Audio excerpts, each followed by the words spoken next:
हिमाचल में आजकल ओलावृष्टि का अलर्ट। अनियंत्रित होकर खाई में गिरा ट्रैक्टर। विद्युत महकमे के रूट पर टिका सस्ती बिजली का फैसला। मकान में लगी भीषण आग, 17 वर्षीय बुजुर्ग की जिंदा जलने से मौत। जीएसटी मीटिंग में उद्योग मंत्री की बड़ी डिमांड। हिमकोस्ट द्वारा शिमला में राज्य स्तरीय युवा विज्ञान पुरस्कार कार्यक्रम का आयोजन। हिमाचल प्रदेश में आज से अगले 3 दिन मौसम खराब रहेगा। मौसम विभाग ने मंगलवार को प्रदेश के कुछ क्षेत्रों में आंधी तूफान चलने व आसमानी बिजली गिरने की चेतावनी दी है। इसी तरह कल अधिक ऊंचे व मध्य ऊंचाई वाले इलाकों में भारी बारिश और बर्फबारी होने का पूर्वानुमान है। कम ऊंचे व मैदानी इलाकों में आंधी तूफान आने व आसमानी बिजली गिरने से येलो अलर्ट जारी किया गया है। प्रदेश में अगले 3 मार्च तक मौसम खराब रहेगा। मौसम विज्ञान केंद्र शिमला ने 5 जिलों मंडी, चंबा, कांगड़ा, कुल्लू और लाहौल स्पीति में ओलावृष्टि का अलर्ट दिया है। मौसम विभाग के पूर्वानुमान के किसानों बागवानों की चिंता बढ़ा दी है। ओलावृष्टि से किसानों की फसलों और स्टोन फ्रूट व सेब की फ्लावरिंग को नुकसान होने का डर है। किसान और बागवान ही सूखे की मार से त्रस्त है। अब ओलावृष्टि के पूर्वानुमान से चिंतित है। बेशक प्रदेश के अधिकांश शहरों में अभी भी तापमान सामान्य से ज्यादा चल रहा है, लेकिन बीते 24 घंटों के दौरान कई शहरों के तापमानों में 1 से 3 डिग्री सेल्सियस तक की गिरावट दर्ज की गई है। शिमला का अधिकतम तापमान 2 दिन में 19 डिग्री से गिरकर 16 डिग्री तक लुढ़क गया है। इसी तरह कई अन्य शहरों का पारा भी गिरा है। राजधानी शिमला के उपमंडल ठियोग में एक दर्दनाक हादसा पेश आया। यहां एक ट्रैक्टर के खाई में गिरने से 2 लोगों की मौत हो गई। बता दें, दोनों मृतक नेपाली मूल के हैं। पुलिस ने शवों को पोस्टमार्टम के लिए भिजवाया है और साथ ही आईपीसी की धारा 279 और 304A के तहत मामला दर्ज कर आगामी कार्यवाही अमल में लाई है। जानकारी के मुताबिक 2 लोग ट्रैक्टर में सवार होकर कहीं जा रहे थे। इस दौरान जैसे ही वह ठियोग के क्यारला नामक स्थान पर पहुंचे तो अचानक ट्रैक्टर अनियंत्रित होकर सड़क से लुढ़क कर गहरी खाई में जा गिरा। हादसे में ट्रैक्टर में सवार दोनों लोगों की मौके पर ही मौत हो गई। जब स्थानीय लोगों ने ट्रैक्टर को दुर्घटनाग्रस्त खाई में देखा तो उन्होंने बचाव व राहत का कार्य करते हुए उन दोनों को ट्रैक्टर से बाहर निकाला, जिसके बाद उन्होंने दोनों को अस्पताल पहुंचाना चाहा, परंतु तब तक वो दम तोड़ चुके थे। मामले की पुष्टि डीएसपी ठियोग सिद्धार्थ शर्मा ने की है। उन्होंने बताया कि पुलिस हादसे के कारणों की जांच में जुटी हुई है। 2023 और 24 के तय होने वाले बिजली की नई दरों का भविष्य वित्तीय महकमे की रूट पर टिक गया है। राज्य विद्युत विनियामक आयोग के उपदान के साथ और बिना उपदान के तय की गई नई बिजली दरों का ब्यौरा सरकार को भेज दिया है। इसी कड़ी में बिजली बोर्ड और ऊर्जा विभाग ने उपदान राशि तय करने के लिए प्रस्ताव वित्तीय विभाग को भेज दिया है। अगर उपदान देने में सरकार ने कमी रखी तो अप्रैल से महंगी बिजली का झटका लग सकता है। बिजली बोर्ड ने 90 पैसे प्रति यूनिट की दर से बिजली महंगी करने का प्रस्ताव आयोग को भेजा है। वर्ष 2022 और 23 के बजट में भाजपा सरकार ने बोर्ड को सस्ती बिजली देने के लिए 500 करोड़ रुपए का उपदान दिया था। घरेलू उपभोक्ताओं को प्रतिमाह 60 यूनिट निःशुल्क देने की इस दौरान घोषणा की गई थी।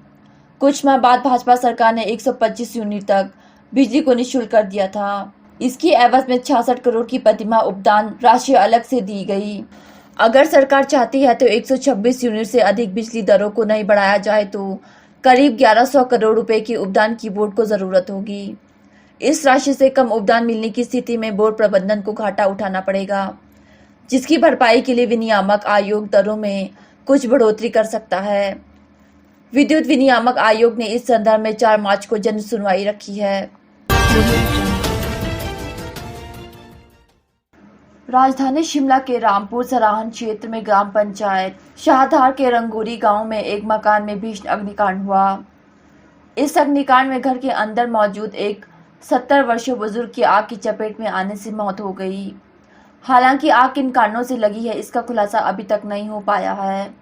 वहीं पुलिस ने घटना के संदर्भ में मामला दर्ज कर आगामी कार्यवाही शुरू कर दी है।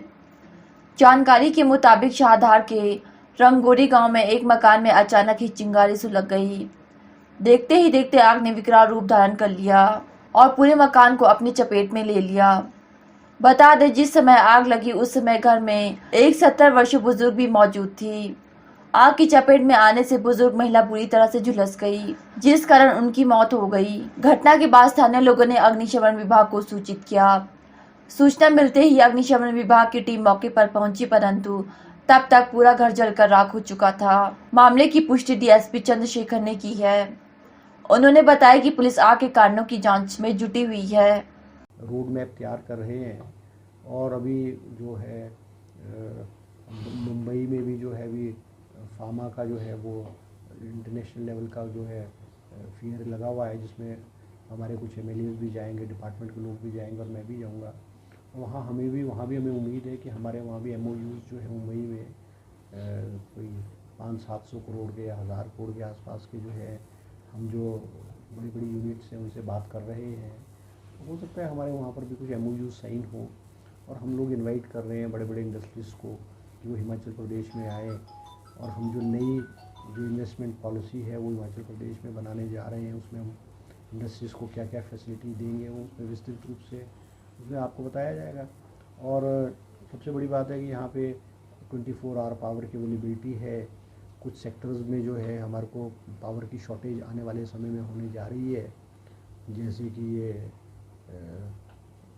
बलगढ़ पार्क में है, हमको राउंड अबाउट 120 मेगावाट जो है वो बिजली लगेगी।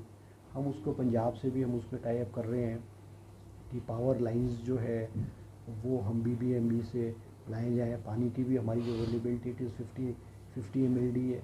अब जब वो वहाँ बलगढ़ पार्क लगेगा उसके साथ जो और यूनिट्स आएंगे तो वो रिक्वायरमेंट हम कर रहे हैं BBMB से, भाखड़ा ब्यास मैनेजमेंट से हम वहाँ से पानी उठाने का जो प्रपोजल है वो कर रहे हैं, ताकि आने वाले एक लॉन्ग टर्म प्लानिंग में जो है वहाँ पर पानी की अवेलेबिलिटी जो है वो कम ना, क्योंकि ऊना में हमारा जो है एक इथनॉल प्लांट भी लग रहा है और एक जो है नाइट्रोजन ये अमोनिया का प्लांट जो है वो 10,000 करोड़ का अमोनिया का प्लांट भी लग रहा है। उनको भी पानी की ज़रूरत पड़ेगी और बहुत बड़े लार्ज स्केल पे जो है उनको पानी की ज़रूरत पड़ेगी। तो हमने आज विस्तृत रूप से लॉन्ग टर्म प्लानिंग की और हमने डिपार्टमेंट्स को डायरेक्शन दी है कि भी आप DPR बनाएं, उस एक लॉन्ग टर्म लेवल की जो है DPR बनाई जाए। हम कोशिश कर रहे हैं, हम लैंड की अवेलेबिलिटी है। अब हिमाचल प्रदेश में आज जो है 118 की वजह से इंडस्ट्रीज जो है वो परेशान है, क्योंकि 118 का जो चैनल है बहुत लंबा है और बड़ा जटिल है और उसमें बहुत समय लग जाता है। तो हम उसको भी कट शॉर्ट करने की कोशिश कर रहे हैं। लैंड बैंक हम हिमाचल प्रदेश के विभिन्न क्षेत्रों में लैंड बैंक इकट्ठा करने जा रहे हैं, जैसे कालेआम है, हमारे पौंटा का क्षेत्र है, ऊना का क्षेत्र है और कांगड़ा का क्षेत्र है। वहाँ पे हम लैंड आइडेंटिफाई करके जो है हम लैंड इकट्ठी कर रहे हैं ताकि हमारे पास लैंड अवेलेबल हो। हम कांगड़ा में जो है IT सिटी डेवलप करने जा रहे हैं। हमने डिपार्टमेंट ने 2-3 जगह पे IT सेक्टर के लिए लैंड जो है वो चयनित की है और प्रतिनिधित्व करने का मौका मिला है। और मुझे जो ऑफिसर्स ने कहा है कि जो पहले भी GST की जो मीटिंग्स होती थी, हिमाचल प्रदेश की तरफ से कोई भी बोलता नहीं था, हिमाचल प्रदेश के इश्यूज़ को GST काउंसिल में नहीं उठाते थे। मैंने 2 बहुत इंपॉर्टेंट इश्यूज़ है। पहला इशू तो हमारा है जो एप्पल बॉक्सेस हैं उसके जो सेल है उस पर 12% से उसकी जो GST बढ़ा करके वो 18% की है। मैंने GST काउंसिल की मीटिंग में माननीय फाइनेंस मिनिस्टर के समक्ष इस समय उठाया है और कहा है कि इसको रिड्यूस किया जाए, इसको 18% से 5% पर रिड्यूस किया जाए, क्योंकि ये जो हाइक हुई है 5% फ्रॉम 12 to 18%, इसको जो ग्रोअर्स पे पास ऑन कर दिया गया है, जो इंडस्ट्रियलिस्ट है उन्होंने पास ऑन कर दिया गया है, उससे हमारी एप्पल इंडस्ट्री हिट हुई है। और मैंने कहा इसको रिड्यूस जो है 5% पे किया जाए। तो वहाँ मेरा समर्थन जो है महाराष्ट्र के जो मिनिस्टर थे उन्होंने भी कहा है कि हमारे यहाँ भी जो ग्रेप्स है और मैंगोज़ है बहुत बड़े लार्ज स्केल पे महाराष्ट्र में जो हॉर्टिकल्चर है, उन्होंने कहा हमारी हॉर्टिकल्चर इंडस्ट्री को हिट किया गया है। तो उन्होंने आश्वासन दिया और आगे जो मीटिंग्स होंगी उसमें इस पर जो है दोबारा से जो पुनरुच्चार किया जाएगा। दूसरा इशू जो मैंने इसमें GST मीटिंग में रेज़ किया है कि हिमाचल प्रदेश के बहुत सारे लोग जो हैं वो पड़ोसी राज्यों से गाड़ियां खरीद करते हैं और उसके रजिस्ट्रेशन हिमाचल प्रदेश में करते हैं, मगर हमें उसका टैक्स नहीं मिलता है, क्योंकि जो GST का जो कंसेप्ट है वो ये है कि जो कंज्यूमर स्टेट है उसको GST मिलना चाहिए। अब वो हिमाचल के लोग हैं, हिमाचल बाहर से गाड़ी ला रहे हैं, हिमाचल में रजिस्टर कर, तो उसकी जो टैक्सेज है वो हमें मिलना चाहिए। मैंने इसको रेज़ किया, उसमें GST की मीटिंग में रेज़ किया और मुझे जो लॉ कमेटी है उसके विचाराधीन ये वाला इशू पड़ा है और I have been assured by the finance minister कि आने वाली जो जीएसटी की मीटिंग्स होगी उसमें इस इशू को जो रिजॉल्व करके जो है वो जनरल हाउस में उसको पेश किया जाए। क्या जीएसटी का क्या कंपनसेशन कितना है बेनिफिट इससे हो पाएगा ग्रोअर्स को एज स्टेट भी आपको क्या कितना इवैल्यूएशन हुआ होगा? नहीं, अब वो तो मुझे एग्जैक्ट फिगर नहीं पता कितना होगा, मगर इसमें ऐसा है कि अगर जीएसटी हमने ये कहा है, फिर मुझे फाइनेंस मिनिस्टर ने कहा है कि जो पैकेज बॉक्सेस वो हम आइडेंटिफाई नहीं कर पाते हैं कि वो इंडस्ट्रियल पैकेज के लिए भी जा रहा है कि हॉर्टिकल्चर पैकेज के लिए भी जा रहा है। तो मैंने उनको स्पेसिफिकली कहा है कि जो इंडस्ट्रियल पैकेज का जो मटेरियल होता है वो तो बहुत बड़े बड़े बॉक्सेस और बड़े बड़ी होते हैं, और जो फ्रूट के लिए जो हॉर्टिकल्चर के लोग हैं वो तो छोटे छोटे बॉक्सेस होते हैं, चाहे चेरी का 1 किलो का है, 5 किलो, 10 किलो या 20 किलो का। तो हॉर्टिकल्चर के बॉक्सेस जो है वो तो बहुत छोटे लेवल के होते हैं। And I was supported by the ministers from other states also. तो उन्होंने एश्योर किया है। अब नेक्स्ट मीटिंग्स में वो किस तरह से जो लॉ कमेटी है वो अपनी रिकमेंडेशन भेजेगी और विस्तृत रूप से फिर उसमें जीएसटी काउंसिल में उसकी डिटेल्ड में जो है वो चर्चा होती है। सर, जो जीएसटी कंपनसेशन हिमाचल को मिलता है वो हालांकि पिछले साल खत्म हो गया है, क्या उसको बढ़ाने को लेकर भी डिमांड प्रदेश की रहेगी या की गई है डिमांड? नहीं, उसमें ये वाले इश्यूज़ नहीं होते। उसमें तो स्पेसिफिकली जो जीएसटी किस पे रिड्यूस हो रहा है, किस पे बढ़ रहा है, किस पे नहीं, वो तो जो हिमाचल प्रदेश को जून 2022 तक जीएसटी की शॉर्टफॉल का कंपनसेशन गवर्नमेंट ऑफ इंडिया ने देने के लिए किया था, वो अवधि ख़त्म हो गई। और माननीय मुख्यमंत्री जी ने भी प्रधानमंत्री और फाइनेंस मिनिस्टर से जो जीएसटी का शॉर्टफॉल है उसको उन्होंने प्राइम मिनिस्टर और ऑनरेबल फाइनेंस मिनिस्टर से उन्होंने उठाया है। और हम उम्मीद करेंगे कि हमारा शॉर्टफॉल जो है उसको गवर्नमेंट ऑफ इंडिया जो है कंपनसेट जैसे करती आई है पिछले 5 साल में उसको कंटिन्यू करे। अल्ट्राटेक ने तो जो पैसे वृद्धि की थी ना, 10 रुपये 58 पैसे से 13 पैसे बढ़ाई थी, वो अपने लेवल पे की थी। वो गवर्नमेंट को थोड़ी पूछा था। अब वो तो उनकी क्या मंशा थी वो तो वी डोंट नो, मगर वो डिस्प्यूट तो अभी हमारे गवर्नमेंट लेवल पे नहीं आया है। और हमने तो जो डिस्प्यूट था अंबुजा और ट्रक ऑपरेटर वाला हमने सॉर्ट आउट किया है। अब वो बिरला वाला जो अल्ट्राटेक का डिस्प्यूट है उनका, वो तो हमारी नॉलेज में नहीं है। वो जो हमको आया है वो तो मीडिया के माध्यम से आया है उन्हें पड़ा। और जब उन्होंने 10 रुपये 58 पैसे से बढ़ा करके, जब उनको ये पता था कि डिस्प्यूट लैंड रेंट का डिक्रीज़ करने का चला हुआ था, in spite of the fact उन्होंने फिर भी 14 पैसे बढ़ा करके उनको दिए। तो उनको जब उन्होंने ऑफ़र किया है और उन्होंने देना भी शुरू किया है तो उनको स्ट्रक करना चाहिए, वो ट्रांसपोर्टर को देना चाहिए उनको। तो रिजॉल्व हुआ था इशू ईसीसी और दूसरे वाला अडानी कंपनी के साथ, is it going smooth now? हाँ, now it is going smooth. अब तो प्लांट्स में से जो transportation of movements of production है और transportation of material, it is smooth. वो तो उसमें एग्रीमेंट हो गया, दोनों पार्टीज ने एग्री किया है म्यूचुअली, और बड़ी अच्छी बात है। उन्हें 2.5 महीने हुए हैं। हमने जो कमिटमेंट्स किए, हमने जो वायदे किए वो हमने 5 साल में पूरे करने हैं। हमने सबसे पहला जो वायदा किया था हिमाचल प्रदेश के 1,35,000 कर्मचारियों से, जो ओपीएस वाला था, हमने इशू कर दिया है। कैबिनेट ने उसको अप्रूवल दे दी है और मॉडलिटीज़ जो है उस पर वर्कआउट की जा रही है। वो हमने जो पहली कमिटमेंट थी हमारी चुनाव की, वो हमने उसको पूरा कर दिया है। सेकंड, हमारी जो 1500 रुपये हर महिलाओं को 18 से 60 साल को देने थी, उसकी कैबिनेट सब कमेटी बनी है। वो कैबिनेट सब कमेटी उसमें वर्क कर रही है और डिटेल रिपोर्ट जो भी उसमें आएगी, वो जो कैबिनेट में आएगी, कैबिनेट के अप्रूवल के बाद जो it will discuss and it will be finalize. तीसरी हमारी जो थी कि भाई एम्प्लॉयमेंट, हमने रोज़गार हिमाचल प्रदेश में 1 लाख लोगों को रोज़गार देना है। वो कैबिनेट सब कमेटी की मैंने मीटिंग बुलाई थी और हमने उसकी कैबिनेट सब कमेटी की मीटिंग हुई है। उसमें हमने डिटेल्ड उसमें मांगी है और उसमें डिपार्टमेंट ने अभी तक उसका रिप्लाई फाइल नहीं किया है, मैंने फाइंड आउट किया। तो we are working on it, और जो जो हमने वायदे किए हैं हम उनको जो है वो पूरा करेंगे। अब जयराम जी माननीय हमारे पूर्व मुख्यमंत्री, विपक्ष के नेता, वो अब उनका काम तो आलोचना करना ही है।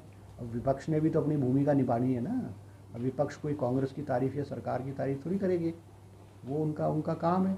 उन्होंने अपना काम करना है, हमने अपना काम करना है। हमको हिमाचल प्रदेश की जनता ने, हिमाचल प्रदेश की जो भागदौड़ है, सत्ता की भागदौड़ जमानी है। हमारे माननीय मुख्यमंत्री सुखविंदर सिंह सुक्खू जी इस काम में लगे हुए हैं। अभी उन्होंने जो अनाथ बच्चे हैं वो सुखाश्रय योजना जो है अनाथ हिमाचल प्रदेश के अनाथ बच्चों के लिए, विधवाओं के लिए, एकल नारी के लिए जो है वो एक स्कीम लाई है। सराहनीय लोग है और इंटरनेशनल और नेशनल लेवल पे इस स्कीम की सराहना की जा रही है। और आने वाले समय में बहुत सारी ऐसी स्कीम्स हैं आएंगी जो हिमाचल प्रदेश के लोगों को बेनिफिट करेगी।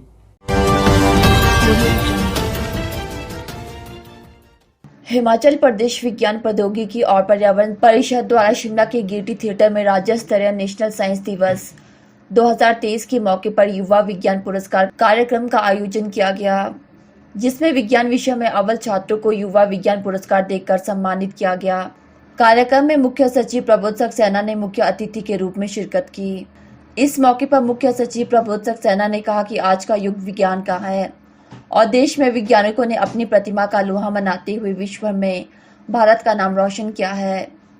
इसी दिशा में राज्य के विज्ञान में होनहार बच्चों को प्रोत्साहन देने के लिए युवा विज्ञान पुरस्कार दिया जा रहा है, ताकि बच्चे विज्ञान के क्षेत्र में नए आयाम स्थापित करें। देखिए, आज का दिन डॉक्टर सीवी रमन ने जो रमन इफेक्ट है, जिसके लिए उनको नोबेल प्राइज भी मिला, उसको इज़हार आज ही के दिन किया था। तो अब बहुत बड़ी उपलब्धि थी कि एक छोटा सा आइडिया किस तरह से पूरी दुनिया की साइंस को बदल सकता है। तो आज हम बच्चों को न केवल प्रोत्साहित करेंगे, परंतु उनके अंदर जो साइंस की भावना है उसको भी जागृत करेंगे। हमारा मानना है कि कोई एक छोटा सा बीज साइंस का एक बहुत बड़ी उपलब्धि बनकर और जो जीवन है उसको और सरल बनाने में, अच्छा बनाने में मदद कर सकता है। आज के दिवस का यही महत्व है कि बच्चों के अंदर किस तरह से हम लॉजिक के हर चीज को कारण की दृष्टि से देखकर उसका हल निकाले और हर प्रॉब्लम्स को सॉल्व करना सीखे। ऐसा हमारा मंतव्य है आज का।